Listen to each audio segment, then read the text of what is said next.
It's been nice like the past few days though. Yeah, just today was Vancouver. We're getting the true experience. It's really better than Ben. Do you guys want to try to get a non-weather related question in? Nope. No, Talking we're just about here the weather Lindsay is just the came big in to talk bad. about the weather. That was Mount last weather? season. What? That was last. Oh. Hey. See? Will we know? Oh, sorry. I was going to say, can you tell us where we find Raven at the beginning of this season? Yes. As you saw from last season, Raven was basically was just completely, deteriorated by the alley code in her brain and extracting it and what she had to go through, basically killing herself and bringing herself literally back to life without it. So she no longer has the alley upgrade and no longer has that. And she's still dealing with that aftermath, but also, she got her friends up into space in the nick of time, and they've been living on the ring.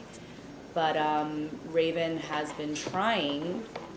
It's been her mission for these last 6 years to get everyone back to Earth. The ring wasn't supposed to be the permanent option of where they're supposed to live. The ring was just the option while Prime Fire was taking over the Earth, and once the Earth became inhabitable, it was always to go back to Earth. Raven has not found a solution for that yet, and as in Raven fashion, she is very upset that she's not smart enough to figure this out, and she kind of carries the burden of this failure and disappointment of her friends on her, and it weighs on her heavily. There you go. It's a really complex show, guys, right? What will Raven and Bellamy's relationship be like? 'Cause we've heard that they're going to be sort of like co-leaders of this. Yes, Bellamy's always, I think he just falls into that natural leadership position since day one, even though he was kind of like the unlikely leader or the rebel leader in the beginning, and then really kind of came into it. Raven has never been really a leader, which is why I kind of like her, she was always the intel, basically, a soldier, if anything. But I think you see this season, you see a lot of, Raven has become Bellamy's number 2 while in the ring, and Bellamy calls a shot, but Raven is so integral to the success of whatever operation or living that they really depend on each other in a very pivotal way. So it's cool. I think it's cool for Raven to have more leadership and to step up like that. Raven has always been like really badass and mature for her age. Yeah. But now that she's 6 years older and more closer to your age in real life, how is that going to be affecting her as a character?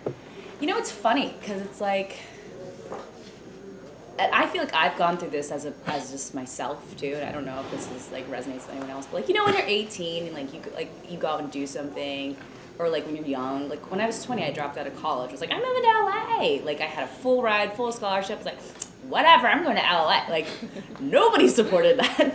You know what I mean? But I was so hell bent on it, and I didn't even weigh the consequences or the craziness or the just the impulsiveness of it. And I was like, whatever. And then now that I'm older, and I don't know if it's because you're older and you have more to lose, or if you're older and you respect mortality more, or have a more to care about your life, and you're least likely to be as reckless, I'm trying to say. Now looking back, I'm like, what was I thinking? That sounds insane. Would I do that now? I don't know. So I think Raven, through the 6 years and growing up and maturing, I think she values life more and values her life and her friends' lives, and I think had a lot of time to think about what they did to survive on the earth and the people they are, and who does she want to be for the rest of her life. So I think you're going to find a more introspective Raven come this season. Yeah. Long-winded story. Talk about Raven and Murphy. They kind of came to an understanding at the end of last season, and now they're kind of stuck on a ship together. So how does their relationship evolve? I think it's Raven and Murphy have always had one of the most dynamic and complex relationships, I felt, just because of him disabling her and everything they've gone through, and now finding some kind of kindredness in each other. they become friends. You know, the 6 years was a long time and a lot of healing, and Murphy became a different Murphy, I feel, in the ring. He became a team player and part of the family instead of just kind of, you know, being the solitary asshole that he usually is. So, you know, there's still snarkiness there. I just think there's a little bit less bite to it, and there's a more understanding of it. And Amori and Raven have actually became really close during the 6 years, and Amori's kind of become Raven's second in the sense, and I think that bond has also brought her closer to Murphy too. Yeah. How does it feel when you get the script for the first episode of a new season and it's like a completely different show? It it is a feeling for sure. You know what it is? It's like the show is so. It's so. I don't want to say. It makes your heart pound, right?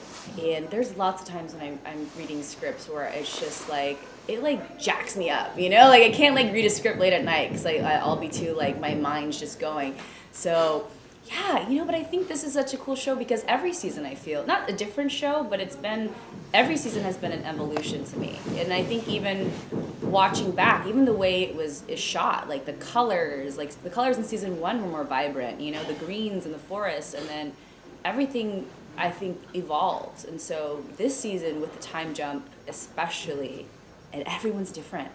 And I think it's cool. It's allowed us actors all to really find and creatively find ways to accurately portray new characters in a new scenario. So it feels like we're doing a different show every year, and I think that's really creatively challenging and creatively fulfilling too. We walk around. Right. Oh, sorry. Okay. We walk around these sets every year. This year, Yeah. obviously, it's totally different. Completely. Do you miss any of those old spaces? Yes, all the time. You know, we were in the forest. Are we going?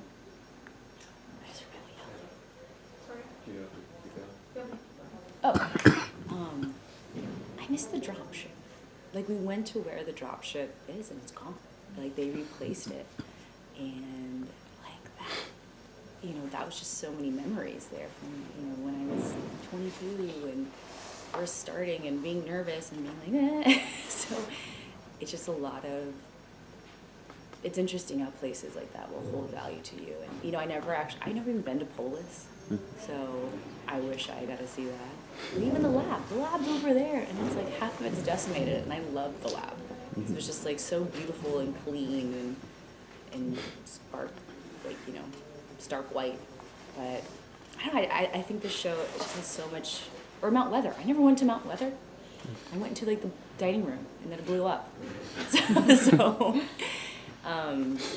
the show has so much like allowance for creativity, especially with the sets and the art direction. But yeah, I think it changes so much, but we definitely miss the past, you know, having that. Have you gotten to go into the new spaceship yet? Oh, I was like, there's a new spaceship? The prisoner ship. Yes, I have. Oh shit. No, I haven't. He's good. Help me. I saw it on a break. We'll stay Dug that embargo. Yeah, it's all embargoed. Well, speaking of the And we'll ship, check in with Mark about it. but speaking of the ship, since Raven, you know, wasn't able to get them down to Earth on her own, how does she feel about how they do ultimately get down to Earth? It is like many things in the show, it is a Hail Mary kind of operation. And I can't say too much. It's not necessarily ideal, I think, for anyone. But again, it's what they have to do to survive. Because they can't stay on, I there's people that argue that they could stay in the ring forever, and they should. And they make a good case for it, you know, Monty especially. But then there's other people that, you know, like Bellamy, he needs to get back to his sister, and you know, so it's another rock in a hard spot situation. So I'd say it's she takes it in stride because it's her mission. It's her sole mission. I think other people feel differently about it, but to her, it's very important that it gets done. We have time for 2 more questions. Because Raven and Bellamy did have a romantic entanglement in the past. I know, right? Can you touch on any kind of romance that may have taken place? Orgies. Like a lot. I'm just kidding. But seriously, like, don't you think there would be something happening? Raven and Bellamy, I think there's a certain love there and respect, and I think that love comes from respect. But they're at a point to where, I don't know, it's like nothing happened in the 6 years that I'm aware of. But they will always respect each other and care for each other and need each other in that sense. And I think whenever you go through anything kind of traumatic or tumultuous with someone, it kind of bonds you instantly. So they are forever bonded. And even though they had their past, sexual dalliance, even that was it was just needing a human, needing comfort, and I think you just do that as people, and it's cool, or there's an unspoken understanding. So I don't see much romance. No, I don't believe. Of course, I don't know what's happening in the end, so maybe, but they will always have a very strong, tremendous amount of care for each other. Was there a reunion that you were most excited to see between Raven and another character? It hasn't happened yet. Okay. It's happening tomorrow. I'm very excited. I cannot tell you. All right, thank you. Thank you. Thank you, guys.